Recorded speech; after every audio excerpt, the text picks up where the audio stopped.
মুর্শিদাবাদের জঙ্গিপুর মহকুমা হাসপাতালে বিভিন্ন অনিয়ম ও পরিষেবা সংক্রান্ত অভিযোগের প্রেক্ষিতে সোমবার হাসপাতাল পরিদর্শনে এলেন জেলার মুখ্য স্বাস্থ্য আধিকারিক ডাক্তার সন্দীপ সান্যাল।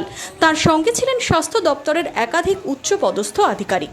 সূত্রের খবর, হাসপাতালের চিকিৎসা পরিষেবা পরিকাঠামো ও রোগী পরিষেবা নিয়ে দীর্ঘদিন ধরেই একাধিক অভিযোগ জেলা স্বাস্থ্য দপ্তরের কাছে জমা পড়েছিল। সেই অভিযোগগুলির পূর্ণাঙ্গ তদন্ত করতেই এই বিশেষ পরিদর্শন। এদিন হাসপাতালের আউটডোর বিভাগ, ব্লাড ব্যাংক, নতুন ও পুরনো হাসপাতাল ভবন সহ বিভিন্ন গুরুত্বপূর্ণ বিভাগ ঘুরে দেখেন আধিকারিকরা। বিভিন্ন বিভাগের দায়িত্বপ্রাপ্ত কর্মীদের সঙ্গে কথা বলার পাশাপাশি পরিষেবারও মান খতিয়ে দেখা হয়।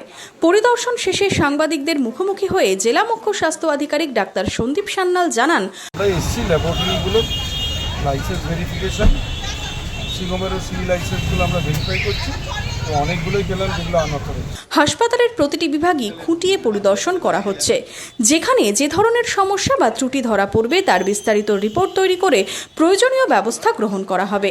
হাসপাতালের পরিষেবা আরও উন্নত করাই এই পরিদর্শনের মূল উদ্দেশ্য।